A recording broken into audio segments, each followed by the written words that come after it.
Donc, on va commencer avec une présentation toute simple là, qu'on aurait pu se créer avec les outils qu'on a vus au cours précédent.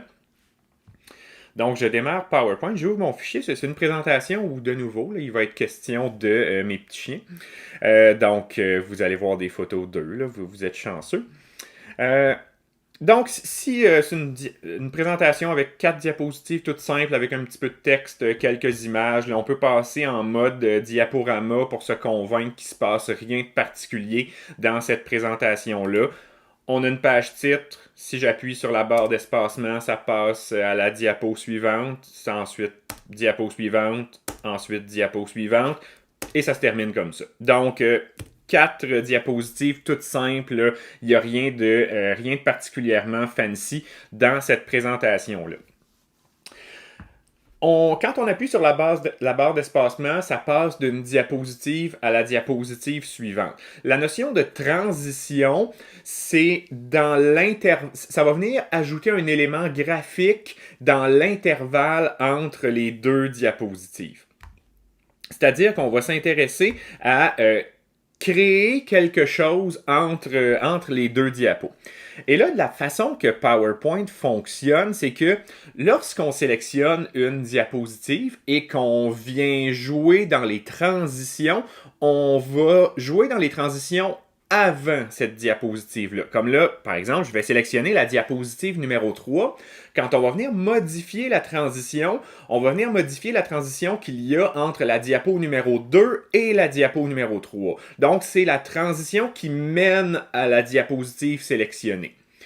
Pour définir cette transition-là, ben, on va aller dans l'onglet Transition qui est accessible juste ici. Et dans cet onglet-là, on va avoir comme élément central là, dans l'interface un menu déroulant qui nous propose différents types de transitions. Donc, des transitions, ce sont des animations qui vont permettre de passer de la diapositive précédente à la diapositive actuelle. Donc, c'est indiqué là, dans l'interface, là, ici, transition vers cette diapositive. Ça veut dire qu'on est en train en ce moment de définir la transition vers la numéro 3. Donc, entre la numéro 2 et la numéro 3. Et là, on a plusieurs options qui sont répertoriées là, en 3 catégories. Catégorie discrète, catégorie captivante et catégorie contenu dynamique. On peut faire des choses sobres, comme par exemple choisir un fondu. Donc, on va passer d'une diapositive à l'autre, comme si on travaillait avec l'opacité de la première diapositive qui allait diminuer, puis l'opacité de la deuxième qui va augmenter, ce qui va nous faire passer d'une diapositive à l'autre. Quand je sélectionne dans le menu déroulant ma diapositive, PowerPoint m'en fait un aperçu instantané, mais il faut être un petit peu rapide là, pour saisir cet aperçu-là.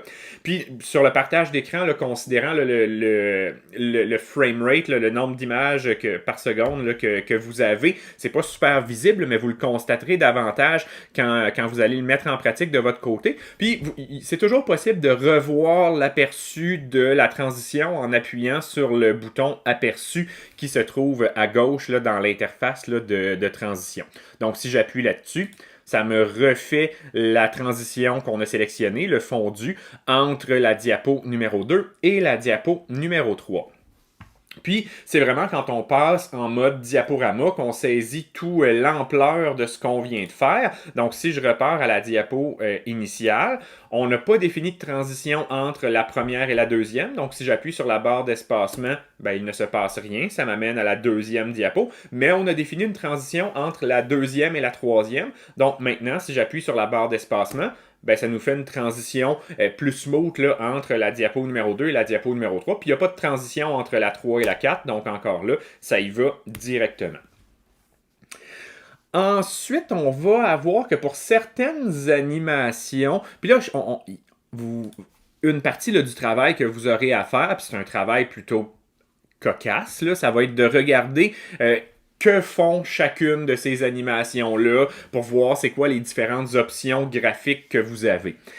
Vous aurez également que certaines certaines transitions vont avoir des options ici, là. Donc, vous avez un bouton Options de l'effet qui se trouve ici. Donc là, par exemple, on a choisi là, la transition en fondu pour passer de la diapo 2 à la diapo 3. Ben, on a l'option soit de faire une transition douce, qui est l'option qui est sélectionnée par défaut. Puis là, ça nous fait une transition directe du contenu de la diapo numéro 2 au contenu de la diapo numéro 3. Mais on a aussi l'option de faire une transition par le noir. Puis ça, ce que ça va faire, c'est puis on en fera une petite démonstration, c'est prendre le contenu de la diapo numéro 2, faire une transition à quelque chose de complètement noir, puis après ça, à partir de là, faire une transition en fondu là, vers la diapo numéro 3. Donc, si on active ça, on l'a vu un petit peu rapidement, là, mais si je repasse en mode diaporama, donc là, j'ai mis avec la transition par le noir. Donc là, je suis présentement à ma diapo numéro 2, j'appuie sur la barre d'espacement, ça fait une transition à un écran entièrement noir, puis après ça, ça va au contenu de la diapo numéro 3. Donc, je vais garder ça là, à la transition douce pour l'instant. Puis, pour certaines autres transitions, les options vont varier. C'est vraiment selon le style de la transition. Vous allez avoir différentes options. Je vous donne un exemple. Si je venais prendre la transition poussée, ici. Donc, on a le contenu de la diapo numéro 3 qui vient pousser le contenu de la diapo numéro 2. Puis là, dans ce qu'on vient de définir, ben, ça pousse vers le haut. Mais dans les options de l'effet, on a la direction de poussage, si vous voulez. Donc, je pourrais choisir de pousser à partir de la gauche. Et là, on change la direction d'entrée et de sortie des diapos. Là. Fait que vous avez ce type d'option-là. Fait que les options que vous aurez à choisir dépendent vraiment de la transition que vous prenez. Avec le fondu, on n'avait pas l'option de choisir de direction, mais donc chaque transition a ses propres options s'il y a lieu d'en avoir. Ce ne sont pas toutes les transitions qui vont en avoir. Donc, on va choisir une transition particulièrement horrible. Donc, on va aller dans la section captivante. C'est pas le nom que j'aurais donné à cette section-là. Ça serait plus une section ne pas utiliser. On va prendre la transition déchiquetage. Et là, regardez de quoi ça a l'air. On va le regarder en plein écran, là. Ça vaut la peine. Comme ça, ici. C'est horrible comme transition. Et ça m'amène à un petit avertissement que je vous fais maintenant et que je risque de vous répéter tout au long de ce cours-ci, parce que c'est vraiment dans la matière qu'on voit dans le cours ici, et dans le suivant également, là, où il y a des réels dangers. Et c'est pas des dangers de briser son ordinateur, c'est des dangers de faire des présentations PowerPoint où le contenant vole la vedette au contenu.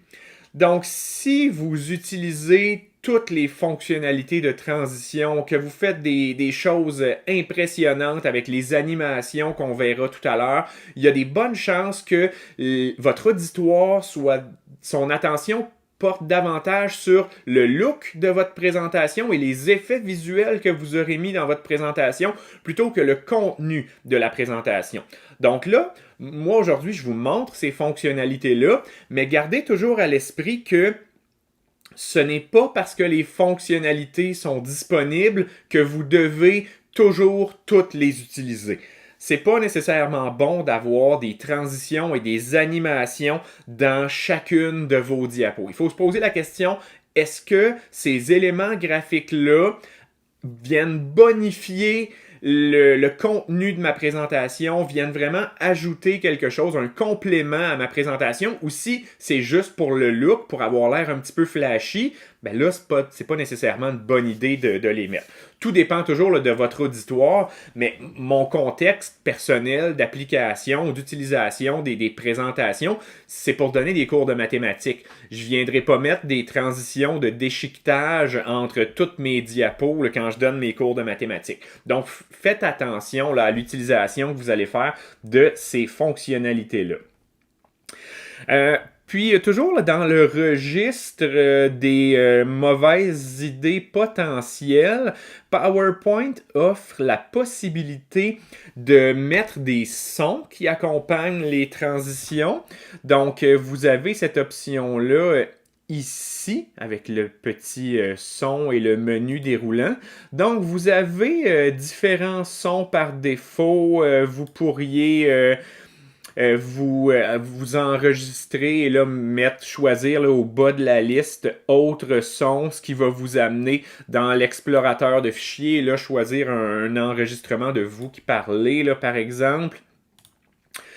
Si on vient mettre le laser dans cette transition-là, ben, regardons ce que ça donne et écoutons ce que ça donne. Surtout, peut-être que vous allez moyennement bien l'entendre, mais allons-y. Bon, il y a eu un bruit de laser, là. Donc, vous avez ces options-là. Les sons, là, à moins que ce soit très nécessaire, c'est quand même à éviter. Vous avez en dessous du son la possibilité de définir la durée de la transition. Plus la transition, vous lui assignez une durée qui est longue, plus elle va s'effectuer lentement. Donc, ça va être la même animation, mais elle va simplement s'effectuer plus ou moins lentement selon la durée que vous lui donnez. Donc, si par exemple, ma transition de déchiquetage, je viens la mettre en 10 secondes plutôt que 3, ben, regardons ce que ça donne.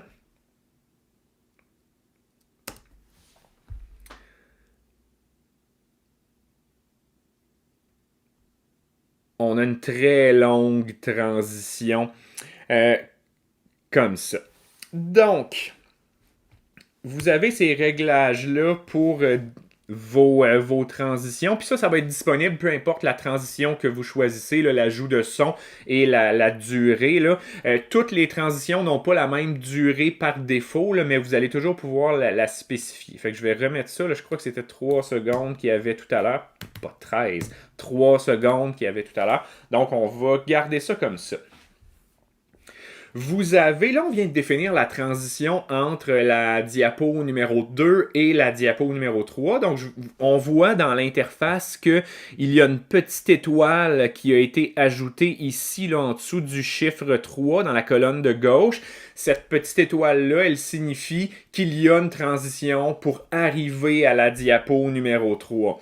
Donc, ce qu'on va pouvoir faire, une fois que ça a été défini pour une diapo, c'est potentiellement d'appliquer ces réglages-là partout. Donc, vous avez ici un petit bouton « Appliquer partout ». Ce que ça va faire, c'est que ça va prendre la transition que vous venez de définir avec ces réglages de durée, de son, et ça va appliquer ça aux transitions entre toutes les diapos. Donc, si je viens appuyer sur « Appliquer partout », ben on remarque qu'il y a des petites étoiles qui sont apparues pour les diapos 1, 2 et 4 qui n'en avaient pas auparavant. C'est donc dire que toutes les diapos ont maintenant cette transition-là. Puis prenons par exemple la première. Si je passe en mode diaporama, dès le départ, il y a une transition qui nous amène à la première diapo. Ensuite, une transition qui nous amène à la deuxième diapo, et ainsi de suite. Donc, vous voyez qu'on a appliqué les réglages initiaux qu'on avait définis seulement pour la diapo numéro 3. On a appliqué ça à l'ensemble des diapos.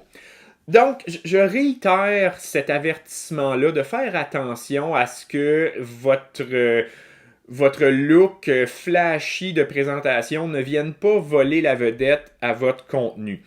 Souvent, la sobriété dans les transitions va apporter de meilleurs résultats ou des résultats plus professionnels que d'utiliser des transitions plus spectaculaires. Là.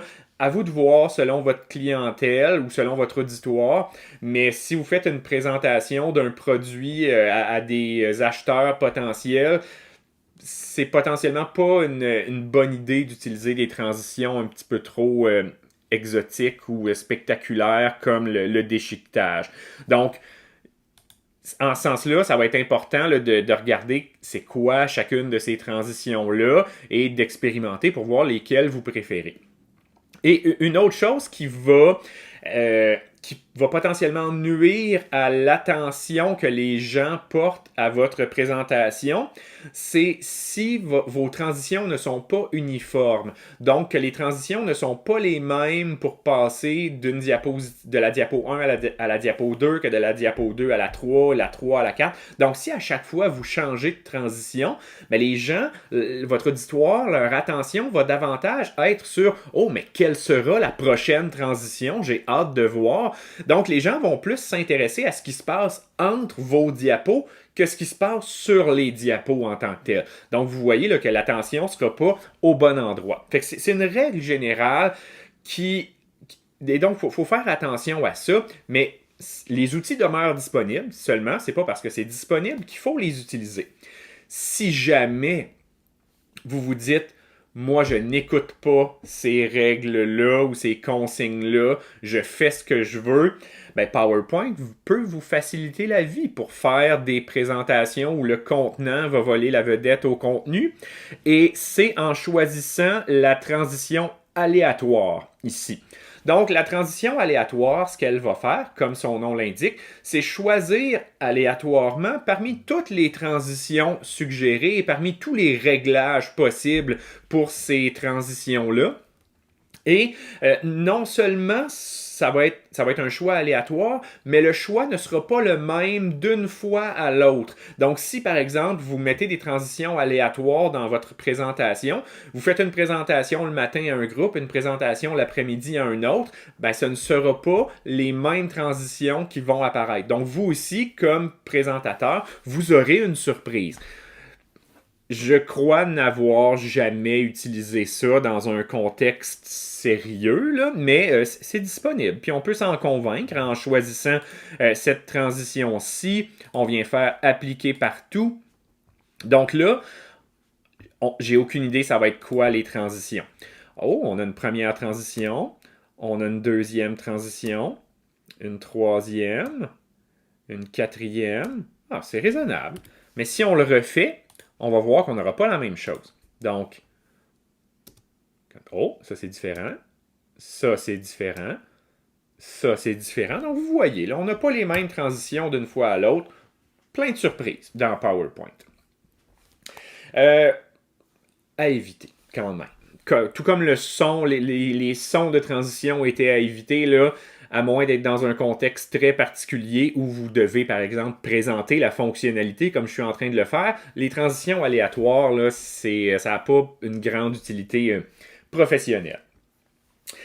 Également, les transitions n'affectent que ce qui est vu par l'auditoire. Qu'est-ce que je veux dire par là? C'est qu'au dernier cours, on a parlé du mode de visionnement, le mode présentateur. Là. Donc, lorsqu'on passe en diaporama, si on a notre écran d'ordinateur portable, par exemple, et une télé ou un projecteur, ben nous, on va avoir l'interface du présentateur avec l'horloge, le chronomètre, les notes personnelles et ainsi de suite. On n'aura pas tous les effets graphiques là, avec les transitions. Donc, ça vient seulement affecter ce qui est vu par l'auditoire.